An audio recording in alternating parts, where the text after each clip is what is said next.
कि इस क्लास में कक्षा 10वीं विषय विज्ञान के अध्याय विद्युत धारा के चुंबकीय प्रभाव का एक क्वेश्चन हम कंप्लीट करेंगे। तो आपका प्रश्न है भूसंपर्क तार किसे कहते हैं? इसकी परिभाषा हम इस वीडियो में कंप्लीट करेंगे। तो देखिए भूसंपर्क तार किसे कहते हैं, यानी कि देखिए जो भूसंपर्क तार है, अगर इसका हम अर्थ समझे तो जिसका संबंध किससे हो, भूमि से हो।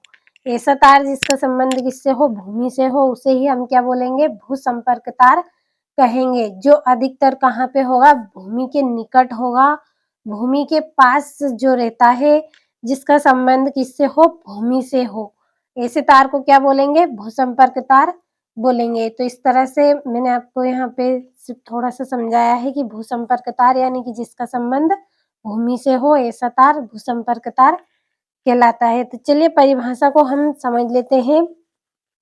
तो भूसंपर्क तार जिस पर प्रायः हरा विद्युत रोधी आवरण होता है, यह तार घर के निकट भूमि के अंदर बहुत गहराई पर स्थित धातु की प्लेट से जुड़ा होता है। तो जो भूसंपर्क तार है, जैसा कि भूमि से इसका संबंध रहता है, ये भूमि में गहराई से लगा हुआ होता है और किससे जुड़ा होता है, धातु की एक प्लेट से जुड़ा हुआ होता है। तो ये कैसा होता है, ये हरे रंग का होता है। इस पे जो विद्युत रोधी आवरण यानी कि जो परत इस पर चढ़ी होती है, वो परत कैसी होती है, हरे रंग की होती है। तो उदाहरण के लिए आप समझ लीजिए कि ये क्या है, हमारी एक डोरी है, यानी कि एक केबल डोरी है ये हमारी। कोई यहाँ पे मान लीजिए ये एक हमारी डोरी है, जिस तरह से आप सभी पहचानते हैं कि डोरी सबके घर में होती है। तो इस तरह से उसमें क्या होता है, अंदर तार होता है और ऊपर क्या होती है, एक परत चढ़ी होती है। जिस तरह से इस लीड में, इस पेन में आप देख सकते हैं कि इसके अंदर रिफिल डली हुई है और इसके ऊपर यहाँ पे जो परत है वो कैसी है, प्लास्टिक की है। तो इस तरह से जो डोरी होती है, केबल होती है, उसके ऊपर भी क्या होती है, इस तरह से एक परत उस पर चढ़ी होती है, जिसे हम बोलते हैं विद्युत रोधी आवरण। तो वह कैसी होती है, हरे रंग की होती है।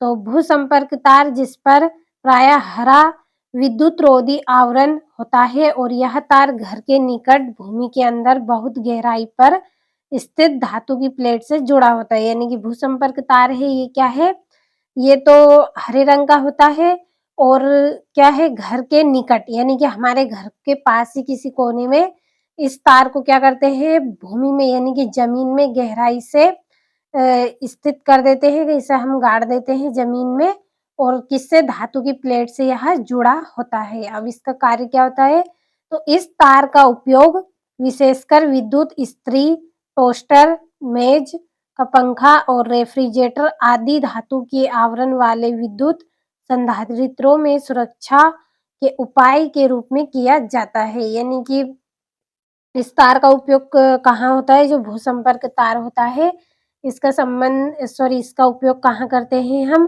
तो विद्युत इस्त्री यानी कि जो प्रेस होता है जिससे कपड़े इस्त्री करते हैं हम, और टोस्टर, मेज का पंखा जो टेबल पंखा होता है, रेफ्रिजरेटर यानी कि फ्रीज है, ये आदि जो धातु के आवरण वाले होते हैं ना, विद्युत संधारित्र यानी कि विद्युत उपकरण हमारे, उनकी सुरक्षा के उपाय के लिए हम करते हैं, यानी कि उनको जलने से बचाने के लिए हम इसका उपयोग करते हैं। अगर अधिक विद्युत धारा होती है, अगर ज़्यादा वोल्टेज की लाइट होती है, तो क्या करती है, ये इनको बचाता है जलने से, इसमें यह मदद करता है। तो आपको समझ में आई होगी यहाँ पे भूसंपर्क तार की परिभाषा किस तरह से है।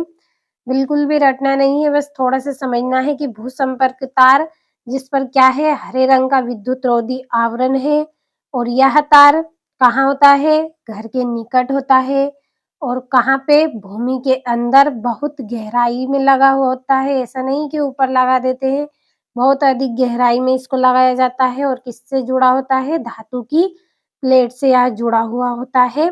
और इसका उपयोग हम कहाँ करते हैं, तो इस तार का उपयोग विशेषकर विद्युत इस्त्री, टोस्टर, मेज का पंखा और रेफ्रिजरेटर आदि धातु के आवरण वाले विद्युत संधारित्रों में सुरक्षा के लिए किया जाता है, यानी कि उनको बचाने के लिए, जलने से बचाने के लिए इसका उपयोग हम करते हैं। तो मुझे उम्मीद है आपको परिभाषा समझ में आई होगी, तो अच्छे से स्क्रीनशॉट लें और अच्छे से अपनी नोटबुक में आप नोट कर लें और अच्छे से कंप्लीट भी करें।